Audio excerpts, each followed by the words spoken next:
सबको जय मसीह। दोस्तों कैसे हैं? आशा करता हूँ आप लोग अच्छे होंगे। प्रभु की दया से मैं और मेरे परिवार और हमारा मिनिस्ट्री भी आशीषित है। एक बार फिर से परमेश्वर के अनुग्रह और दया में नया वीडियो लेकर आने के लिए परमेश्वर ने मुझे सहायता किया, अनुग्रह किया। सो आज का जो टॉपिक है वो है, क्या सचमुच यीशु हमारे तकलीफ़ को समझता है? तो इस टॉपिक पर, इस विषय पर हम चर्चा करेंगे। तो अक्सर हमें समाज में, परिवार में, जब हम कहीं पर भी जाते हैं तो हमको देखने के लिए मिलता है कि कहीं न कहीं हर एक व्यक्ति दुख में है, तकलीफ़ में है, परेशानी में है, कष्ट में है, डिप्रेशन में है, टेंशन में है, दर्द में है, कहरा रहे हैं, व्याकुल है। इसका कई कारण हो सकता है, जैसे बीमारी, एक्सीडेंट, कर्ज, नशा इत्यादि। तो आज यदि हम समाज को देखें तो समाज में आपको हर प्रकार के लोग देखने के लिए मिलेगा, और जितने भी आप लोग देखेंगे उतने प्रकार के दर्द से, तकलीफ़ से, पीड़ा से सब लोग कहीं ना कहीं फंसे हुए हैं। भले ही ऊपर से वो दिखने में अच्छा दिखता हो शारीरिक तौर पर, लेकिन उसका अंदरूनी जो जीवन है, अंदरूनी जो भाग है, वो तो दर्द से, पीड़ा से, बीमारी से, टेंशन से, डिप्रेशन से भरा हुआ है। यदि आप किसी मित्र के पास चले जाओ, फ्रेंड के पास, तो वो अपना तकलीफ़ बताएंगे। यदि हम मम्मी पापा के पास चले जाएं तो वो अपना तकलीफ़ बताएंगे। भाई बहन के पास जाएं तो वो अपनी तकलीफ़ बताएंगे। यदि हम अपने रिश्तेदार परिवार में जाएं तो वो अपनी तकलीफ़ बताएंगे। मतलब कहने का मतलब ये है कि हर जगह, हर परिवार और हर एक व्यक्ति तकलीफ़ में है, पीड़ा में है, दर्द में है। उसका कारण है मनुष्य जाति का पाप। तो यदि हम किसी व्यक्ति को जाके पूछें कि सिस्टर, ब्रदर, क्या कोई आपके तकलीफ़ को समझता है, तो आमतौर पर क्या जवाब देगा? नहीं ब्रदर। वो भले ही मुझे पैसा दे देंगे, आएंगे, थोड़ा से मिलकर चला जाएंगे, कुछ काउंसलिंग, कुछ सांत्वना की बात बोल देंगे, कुछ शांति की बात बोल देंगे, बस इतना ही। लेकिन मेरी जो तकलीफ़ है, उस तकलीफ़ को समझने वाला कोई नहीं है। तो एक बड़ा दुखदाई है मनुष्य का जो जीवन है, मनुष्य का जो प्रतिदिन की रूटीन है, मनुष्य का प्रतिदिन का जो रोज़मर्रा जीवन है, दर्द से भरा होता है, पीड़ा से, तकलीफ़ से भरा होता है। तो आखिर में ऐसा क्या करे? मनुष्य जो है, हर तरफ परेशानी है, हाहाकार है, अंधकार है, हर तरफ घोटाला है, हर तरफ बेईमानी है, चोर है, पीड़ा है, दर्द है, चोरी है, स्वार्थ है, झूठ है, फरेब है, हर तरफ। मतलब यूँ कहूँ तो पाप जो है चरम सीमा में फल फूल रहा है इस संसार में। तो हम बात करेंगे प्रभु यीशु मसीह का, बाइबल का, प्रभु का वचन का। तो यहाँ पर हमको ये देखना है कि क्या यीशु मसीह हमारी तकलीफ़ को समझता है? तो इसका क्या उत्तर है? तो आइए कुछ बाइबल से हम बातें को देख लेंगे। उत्पत्ति की किताब, उसका 4 अध्याय 10 कलम देखेंगे, 4 के 10 से। उसने कहा, तूने क्या किया है? तेरे भाई का लहू, यानी कि हाबिल का लहू, भूमि से मेरी ओर चिल्ला कर मेरी दुहाई दे रहा है। तो जो ये तकलीफ़ है, किसका? हाबिल का जो तकलीफ़ है, जो पीड़ा है, जो दर्द है, कोई मनुष्य नहीं समझता। इवन उनका सग भाई जो कैन है वो नहीं समझा। पर इसके विपरीत कैन जो है अपने भाई का हाबिल का हत्या कर दिया, पाप की वजह से, स्वार्थ की वजह से। क्योंकि बाइबल हमको सिखाती है कि मनुष्य के अंदर में जन्म से पाप है और इस पाप का कई परिणाम हो सकते हैं, जैसे झूठ, छल, कपट, बुराई, ईर्ष्या, द्वेष, क्रोध, टोना, जादू, हत्या, व्यभिचार, पाप, मूर्ति पूजा, अनेक प्रकार की इत्यादि। तो ये पाप का एक, पाप से जो शुरुआत होने वाला जो एक कार्य है, जो मनुष्य के अंदर में, हर मनुष्य के अंदर में होता है, कहीं न कहीं हर मनुष्य पाप करता है। संसार में कोई भी ऐसा एक बंदा नहीं, कोई भी ऐसा मनुष्य ये नहीं कह सकता कि मुझसे कोई पाप नहीं है। यदि ऐसा वो कह रहा है तो इसका मतलब है वो झूठ बोल रहा है। वो अपने आप का झूठ बोल रहा है, न बल्कि अपने आप का झूठ बोल रहा है, परंतु वो परिवार को भी धोखा में रखा हुआ है, ऐसा व्यक्ति। तो यहाँ पर जो वचन मैंने पढ़ा उत्पत्ति 4:10 में, हाबिल और कैन का है। तो कैन जो है आदम हवा का बड़ा बेटा है और जो हाबिल है आदम हवा का छोटा बेटा है। तो कैन जो है स्वार्थ होने के कारण, उनके अंदर में पाप होने के कारण, वो जो क्रोध में आकर, गुस्सा में आकर, ईर्ष्या में आकर कैन जो है अपने छोटा भाई हाबिल को मर्डर कर दिया, घात कर दिया, नष्ट कर दिया, मार दिया गया। तो उसका जो लहू है, हाबिल का जो लहू है जो भूमि में पड़ा, उसको कोई सुने ना सुने, लेकिन जिस परमेश्वर ने सृष्टि को बनाया, मनुष्य को बनाया, वो परमेश्वर गवाही दे रहा है। कैसा गवाही दे रहा है? उसने कहा तूने क्या किया है, यानी कि कैन को बोल रहा है परमेश्वर, तेरे भाई का लहू यानी कि हाबिल का लहू भूमि से मेरी ओर चिल्लाकर मेरी दुहाई दे रहा है। मतलब भूमि से मेरी ओर चिल्लाकर। तो ये आवाज़ को सुनने वाला परमेश्वर है, इन चीज़ को देखने वाला परमेश्वर है। मनुष्य का जो दुख है, जो दर्द है, जो तकलीफ है, वो यदि कोई समझने वाला है तो वो है परमेश्वर, यीशु मसीह। हो सकता है वो दर्द आपकी पत्नी या पति या बच्चे या परिवार या कोई और भी करीब का रिश्ता या आपके दोस्त ना समझे, ना जाने, लेकिन मेरे प्रिय दोस्तों, मैं आपको बताना चाहता हूँ, जिस परमेश्वर ने आकाश और पृथ्वी को बनाया वो यीशु मसीह परमेश्वर है, और वो मनुष्य के दुख, दर्द, तकलीफ को समझता है, जैसा बाइबल सिखाती है, जैसा वह भी मैंने कैन और हाबिल के बारे में पढ़ के सुनाया। दूसरा, निर्गमन 14:21 और 22 में क्या लिखा है? निर्गमन में हम देखते हैं,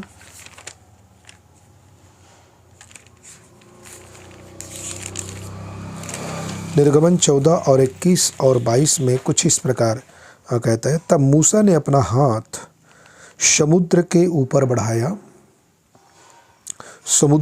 बढ़ाया और यहोवा ने रात भर प्रचंड पुरवाई चलाई। रात भर यहोवा परमेश्वर ने पुरवाई मतलब हवा चलाई और समुद्र को दो भाग करके जल ऐसा हटा दिया जिससे उसके बीच सूखी भूमि हो गई। तब इज़राइली समुद्र के बीच स्थल पर होकर चले और जल उनकी दाहिनी और बाईं ओर दीवार का काम देता था। इतना बड़ा सामर्थ्य, इतना बड़ा चमत्कार, मानव इतिहास में एक पहला चमत्कार, पूरे वर्ल्ड में एक ऐसा अलौकिक चमत्कार यदि कोई किया है तो वो है यहोवा परमेश्वर। हुआ क्या, मिस्र के देश में जब परमेश्वर के प्रजा के लोग गुलाम थे तो परमेश्वर ने अपने दास मूसा को भेजा, हारून और मूसा को,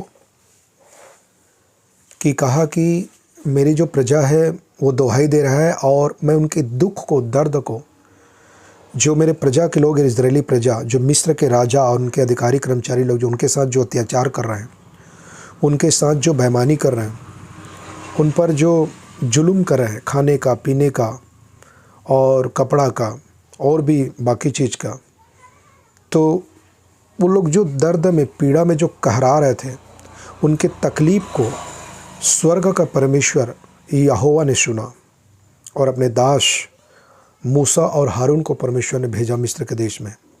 और ऐसे ऐसे अलौकिक घटना देखा है जो मानव इतिहास में पहला बार, ऐसा कोई और नहीं है जो इस प्रकार दिखा सके। क्योंकि शैतान दुष्ट आत्मा ने भी ऐसा करना चाहा मिस्र के देश में, पर ऐसा कर नहीं सके जो परमेश्वर ने किया। क्यों? क्योंकि सर्वशक्तिमान परमेश्वर है वो, उनके जैसा कोई नहीं। तो परमेश्वर ने अपने प्रजा के लोगों को जब मिस्र के देश से, दुष्ट राजा फिरौन से और अधिकारी कर्मचारी से, उनके सारे गुलाम से, दासत्व से जब छुड़ाकर प्रभु जब लाया, तो उनको कोई मार्ग दिखाई नहीं दिया प्रजा के लोगों को, केवल समुंदर दिखा। तब ये मूसा जो है परमेश्वर से प्रार्थना करता है, अब क्या करूं मैं प्रभु, क्योंकि कुछ तो प्रजा के लोग कुड़कुड़ाने लगा मूसा पर कि आपने यहाँ क्यों लाया, यहाँ तो कोई रास्ता नहीं है, केवल समुंदर है और समुंदर में हम तो मर जाएंगे, कैसा हम जा पाएंगे। लेकिन मूसा जो है परमेश्वर से प्रार्थना किया और परमेश्वर ने आइडिया बताया मूसा को। इसका मतलब क्या है? परमेश्वर ने प्रजा के लोगों के तकलीफ को समझा, उनके विचार को समझा, उनके दर्द को समझा, और समझा तभी तो उनको मिस्र के देश से परमेश्वर जो अपने प्रजा के लोगों को मूसा और हारून के द्वारा छुड़ा कर ला रहा है। यदि नहीं समझता तो फिर वहीं मर जाते, वहीं गुलाम में रहते उनके पूरे पीढ़ी। पर ऐसा नहीं है हमारा परमेश्वर। हमारा परमेश्वर सच्चा है, न्यायी है, पवित्र है, प्रेमी है, समझदार परमेश्वर है। तो हुआ क्या कि समुंदर है, तो परमेश्वर ने कहा मूसा को, आपके हाथ में जो लाठी है ना, उस लाठी को आगे बढ़ा। तो मूसा ने ऐसा किया, अपना हाथ एक लकड़ी से पकड़ा हुआ हाथ को जब आगे बढ़ाया, तो बाइबल में लिखा है रात भर परमेश्वर ने एक हवा चलाई, एक पुरवाई चलाई, और समुंदर को, उस लाल समुंदर को परमेश्वर ने ऐसा दो भाग कर दिया। कितना महान है परमेश्वर। परमेश्वर के आदेश से पानी जो है, समुंदर जो है, दो भाग हो गया। और न बल्कि दो भाग हुआ, परंतु पानी जो है दायां बायां एक दीवाल के जैसा कंक्रीट होता है ना दीवाल, ऐसा एक ब्रिज, एक दीवाल के जैसा दायां बायां खड़ा हो गया, और बीच एकदम सूखा रास्ता बन गया। एक ऐसा रास्ता जो मनुष्य कभी नहीं बना सकता, एक ऐसा रास्ता परमेश्वर ने अपने प्रजा के लोगों के लिए तैयार किया। और उसमें बड़ी आनंद के साथ गुनगुनाते हुए, गीत गाते हुए, बड़ी आनंद के साथ परमेश्वर के लोग जो है मूसा हारून के साथ आगे बढ़ चला। और ऐसा ही फिरौन और उनके लोग अधिक करना चाहा, आगे पढ़ सकते हैं वचन को, करना चाहा, लेकिन उन लोग ऐसा नहीं कर सका, और आधा बीच में समुंदर में वो डूब कर मर गए, क्योंकि वो परमेश्वर की इच्छा में नहीं था, परमेश्वर के वचन के अनुसार नहीं था। तो देखा, जो परमेश्वर से प्रेम करता है, परमेश्वर के बताए हुए मार्ग में चलता है, तो कभी कभी हमको लगता है कि हमारी तकलीफ़ को कौन समझेगा, लेकिन कोई समझे ना समझे, परमेश्वर जरूर हमारी तकलीफ़ को समझता है, जैसा परमेश्वर यहोवा ने प्रजा के लोगों के तकलीफ़ को समझा। ठीक है। दूसरा, परमेश्वर ने जो मनुष्य को अपनी समानता में बनाया, आखिर बनाने का मकसद ये नहीं है कि परमेश्वर जो है अपने लोगों को तकलीफ में छोड़ दे, पीड़ा में छोड़ दे, दर्द में छोड़ दे, वो कहराते रहे। यदि वो मरे पड़े सड़े, परमेश्वर को कोई मतलब नहीं, ऐसा हो ही नहीं सकता। यदि परमेश्वर ने हमें समानता में बनाया है, और मोह मनुष्य यदि परमेश्वर से प्रेम करता है, परमेश्वर के बताए हुए मार्ग में चलता है, तो संसार हमको जाने या ना जाने, पहचाने ना पहचाने, संसार हमारे तकलीफ़ को समझे ना समझे, लेकिन एक परमेश्वर है जिसका नाम है यीशु मसीह, यहोवा परमेश्वर, वो ज़रूर समझता है। मैं आपके लिए एक आयत पढ़ना चाहता हूँ, बहुत ही रोचकदार और बहुत ही सामर्थी वचन है। यशायाह की किताब और उसका 49 अध्याय कलम 15 और 16 में कुछ यूँ लिखा है, मैं पढ़ना चाहता हूँ। 49 का 15 और 16। क्या यह हो सकता है कि कोई माता अपने दूध पीते बच्चे को भूल जाए और अपने जन्माए हुए लड़के पर दया न करे? लेकिन बाइबल कहती है हाँ, ऐसा हो सकता है, क्योंकि मनुष्य के अंदर में पाप है, स्वार्थ है, जिसकी वजह से बच्चा को दूध पिलाना भूल सकता है, बच्चा को पैदा करके मार सकता है, बच्चा को फेंक सकता है। ये हो सकता है मनुष्य से, क्योंकि मनुष्य के एक सीमित शक्ति है, पाप है उनके अंदर में, स्वार्थ है, जिसकी वजह से मनुष्य ऐसा करते भी हैं। हाँ, हो सकता है, लेकिन बाइबल आगे कुछ और कहती है। वह तो भूल सकती परंतु मैं तुझे नहीं भूल सकता। ये परमेश्वर का शब्द है। परमेश्वर कहता है यदि मैंने आपको बनाया है और यदि मेरी बताई हुए मार्ग में चलते हैं तो मैं आपको नहीं भूल सकता। चाहे आपके जीवन में कितना कठिन हो, परिस्थिति हो, दुख हो, तकलीफ हो, परेशानी हो, लेकिन मैं आपके तकलीफ को समझने के लिए मैं परमेश्वर आपके साथ में हूँ। ये परमेश्वर कहता है यीशु मसीह। 16 में क्या लिखा? देख मैंने तेरा चित्र अपनी हथेलियों पर खोद कर बनाया है, तेरी शहर पनाह सदैव मेरी दृष्टि के सामने बनी रहती है। जिस देश में तू रहता है वो देश, वो गांव, वो शहर मेरे दृष्टि में बना है। इतना ही नहीं, परमेश्वर कहता है मैं तेरा जो चित्र है ना, पिक्चर, फोटो, वो मैंने अपने हथेली में खोद कर खींच कर रखा है। तो मैं कैसा भूल सकता हूँ?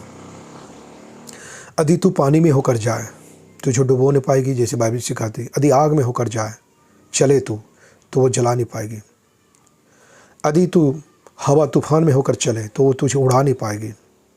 उसका कारण है परमेश्वर कहता है मैं आपका दृढ़ चट्टान परमेश्वर हूँ। मैं तुम्हें नहीं भूल सकता, मैं तुम्हें नहीं छोड़ सकता, मैं तुम्हारी तकलीफ को समझता हूँ। लेकिन होता क्या है, कुछ बात को समझना है, हमें कुछ बातों को समझना पड़ेगा। कई बार परमेश्वर जो है एक विश्वासी के जीवन में कुछ ऐसा होने देता है, या जो विश्वास में आने वाले हैं, आया नहीं है, आने वाले उनके भी जीवन में, जो आ चुका है उनके भी जीवन में परमेश्वर कुछ इस प्रकार इस संसार में कुछ काम करता है।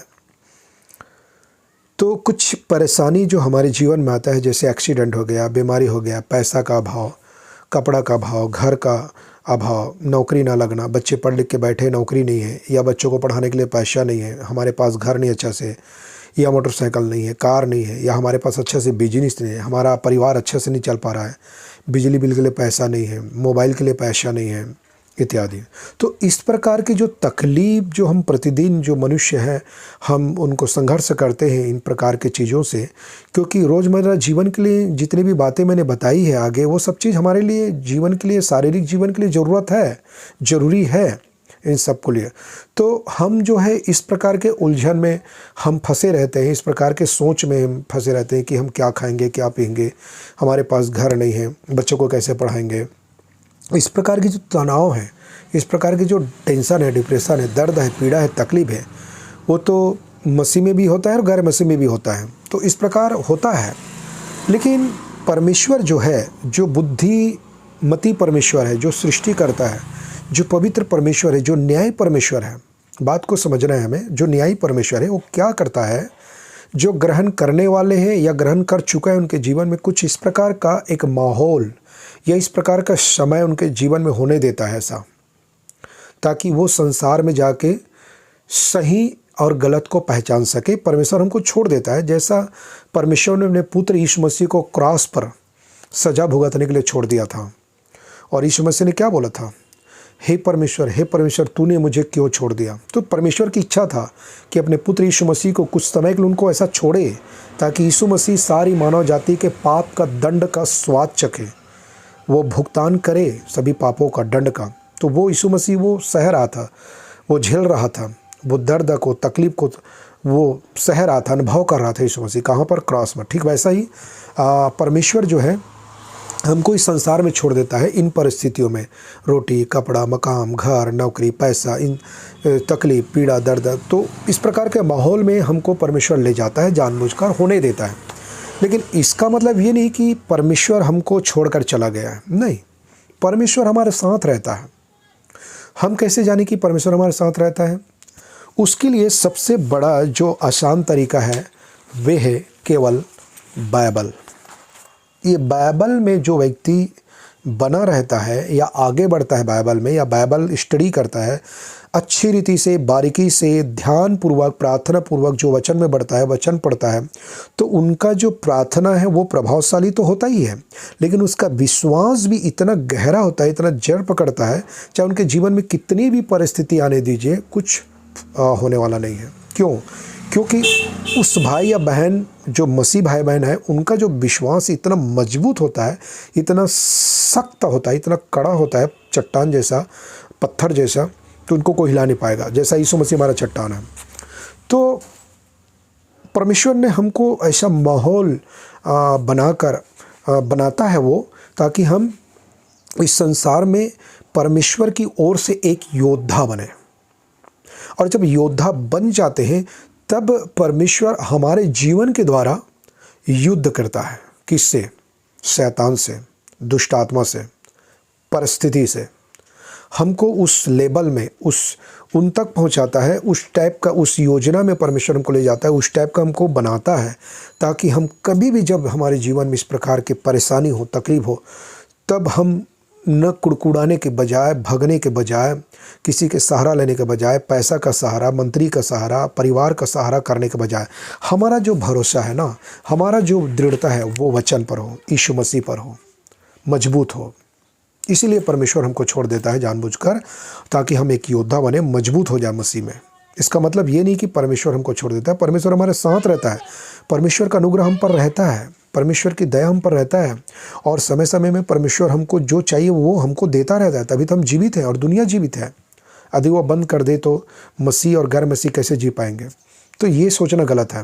परमेश्वर हमारे साथ है और दूसरे के भी साथ रहता है। ऐसा नहीं कि केवल मसीह के साथ रहता है, वो दूसरे गैर मसीही लोगों के साथ भी रहता है, तभी तो जिंदा है, तभी तो खा पी रहे हैं, तभी तो उनका परिवार है, तभी तो उनका जीवन है।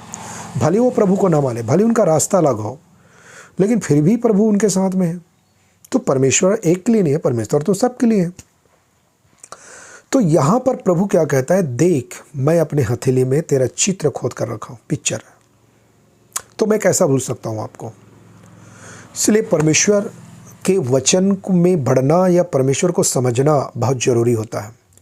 लेकिन आजकल के जो मसीही लोग हैं, 2-4 आदि वचन को जान लिए चर्च जाकर, तो वचन को समझते कुछ भी नहीं है, और वचन को पढ़ के उनका उल्टा अर्थ निकालते हैं, उल्टा पुल्टा अर्थ निकाल के कुछ भी उनका मायने, उनका अर्थ, कुछ भी शिक्षा सिद्धांत निकाल के कुछ भी प्रचार करते हैं, कुछ भी बता देता है। न उनका जीवन सुधरता है, न घर सुधरता है, न चर्च संभलता है, कुछ भी नहीं।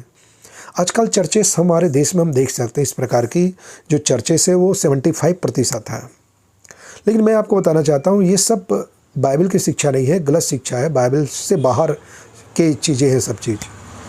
लेकिन मैं आपको बताना चाहता हूँ मेरे प्रियो, परमेश्वर यीशु मसीह हमारे तकलीफ को समझता है, जैसे मैंने आपको बताया। तो तीसरा, तो क्या प्रभु यीशु मसीह हमारे ज़रूरतों को, हमारे तकलीफ को, हमारी समस्याओं को क्या समझता है? क्या जानता है? वो क्या समझकर उन चीज़ों को करता है परमेश्वर? क्या परमेश्वर हमारे साथ रहता है?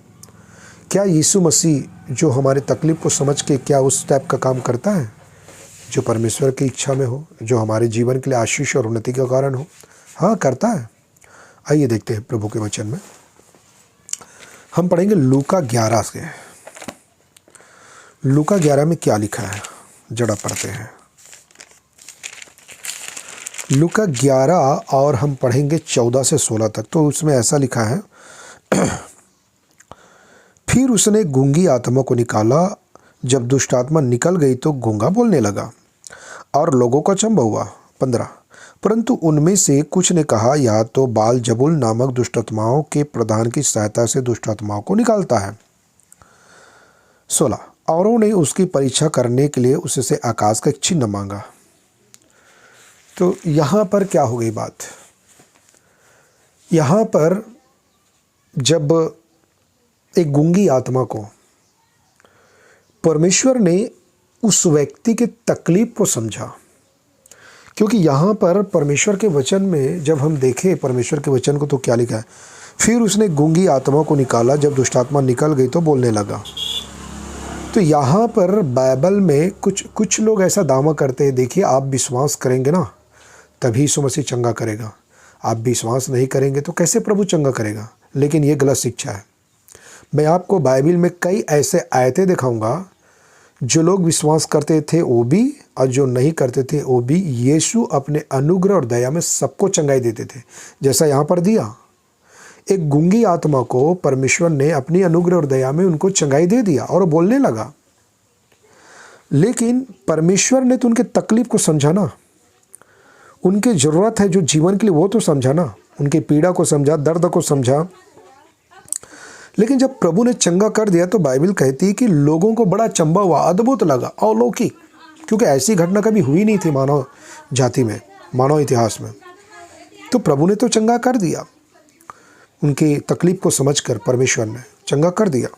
लेकिन बड़ा अचंभा हुआ। 15, परंतु उनमें से कुछ ने कहा, यहाँ पे एक संदेश, डाउट, फिर से वही संसारिक बातें, संसारिक सोच, शैतान का एक शक, शैतान का डाउट, शैतान का प्रलोभन जो मनुष्य द्वारा काम करता है, जैसे यहाँ पर हम देखते हैं। उनमें से कुछ ने कहा, या तो बाल जबूल मतलब शैतान की सहायता से, मतलब दुष्ट आत्मा की सहायता से, शैतान की सहायता से, मतलब यीशु मसीह जो है चंगा करता है। ये आरोप लगा रहे हैं। ये आरोप लगाने वाले से कौन है लोग? वही यहूदी फरीसी शास्त्री लोग। ये जो आरोप लगा रहे हैं, ये यहूदी फरीसी शास्त्री है जो यीशु मसीह पर आरोप लगा रहे हैं कि यीशु के अंदर में पवित्र आत्मा नहीं है। ये तो शैतान की सहायता से, दुष्ट आत्मा की सहायता से ये बड़े बड़े चिन्ह चमत्कार करते हैं। अब कितना गंभीर आरोप है बताइए। एक सृष्टिकर्ता पवित्र परमेश्वर पर इतना बड़ा गंभीर आरोप लगाने से पहले इनको सोचना चाहिए। जबकि यहूदी फरीसी शास्त्री के लिए तो पहले आया यीशु मसीह, फिर बाद में हमारे लिए। तो कितना दुख की बात है। फिर भी परमेश्वर के अनुग्रह, यीशु मसीह की करुणा उन पर था, फिर भी, क्योंकि वो परमेश्वर है।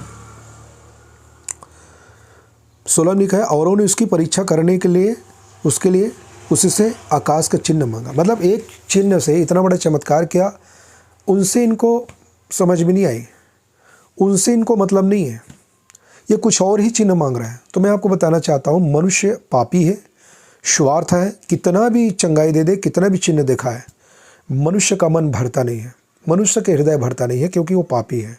मनुष्य जाति का ऐसी प्रवृत्ति के मनुष्य है पाप की वजह से। तो जरूरी नहीं जैसा वो कहे वैसा ही चिन्ह दिखाए यीशु मसीह, नहीं। परमेश्वर तो अपनी इच्छा से चलता है, किसी मनुष्य के सहारा नहीं लेता वो, जैसे बाइबल सिखाती है। दूसरा, यूहन्ना 7:32 में क्या लिखा है देखते हैं। यूहन्ना 7:32 में कुछ ही ऐसा लिखा है। 7:32 में लिखा है, फरीसियों ने लोगों को उसके विषय में, यानी कि यीशु के विषय में ये बातें चुपके करते सुना, और प्रधान याजकों फरीसियों ने उनसे पकड़ने को सिपाही भेजे, यानी कि यीशु मसीह को, जैसा चोर समझ रहा है। यीशु मसीह तो खुला काम करते थे और सबके सामने काम करते थे और पारदर्शिता जीवन जीते थे। फिर चुप के पकड़ने और चुप के बोलने का मतलब क्या है? चोर समझ ले क्या है ना, चोर लोग का काम होता है। परमेश्वर तो यीशु तो ऐसा कभी की नहीं, लेकिन इनका सोच देखिए। फिर आगे 33, इस पर यीशु ने कहा, मैं थोड़ी देर तक और तुम्हारे साथ रहूँगा, तब अपने भेजने वाले के पास चला जाऊँगा, यानी कि ईश्वर के पिता के पास जाने की बात कर रहा था यीशु मसीह। 34, तुम मुझे ढूंढोगे परंतु नहीं पाओगे, और जहाँ मैं हूँ वहाँ तुम नहीं आ सकते। इस पर यहूदियों ने आपस में कहा, यह कहाँ जाएगा कि हम इसे ना पाएंगे? क्या वह उनके पास जाएगा जो यूनानियों में तितर बितर होकर रहते हैं, और यूनानियों को भी उपदेश देगा?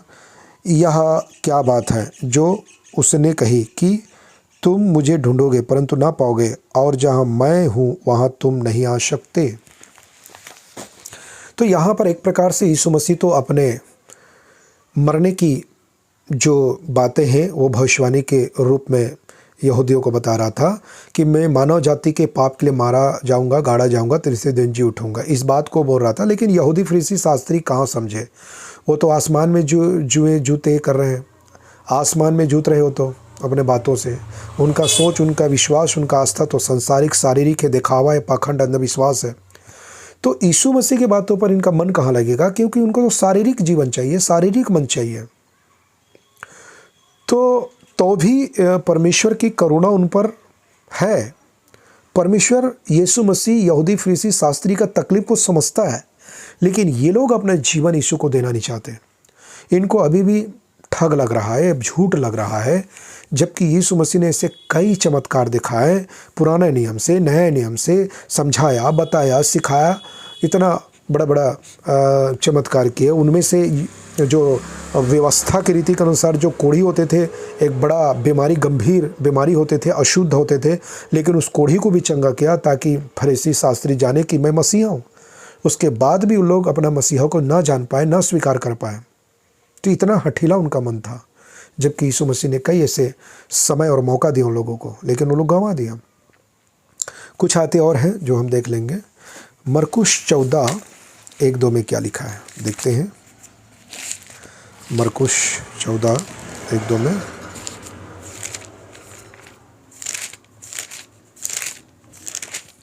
Praise the Lord. 1-2 में ऐसा लिखा है, 2 दिन के बाद फसह और अख़मीरी रोटी का पर्व होने वाला था। प्रधान याजक और शास्त्री इस बात की खोज में थे कि उसे कैसे छल से पकड़ कर मार डाले, परंतु कहते थे पर्व के दिन नहीं, कहीं ऐसा ना हो कि लोगों में बलवा मचे। तो यहाँ पर तो यीशु मसीह को पकड़ने का एक षड्यंत्र चल रहा है भाई, मारने की षड्यंत्र चल रहा है।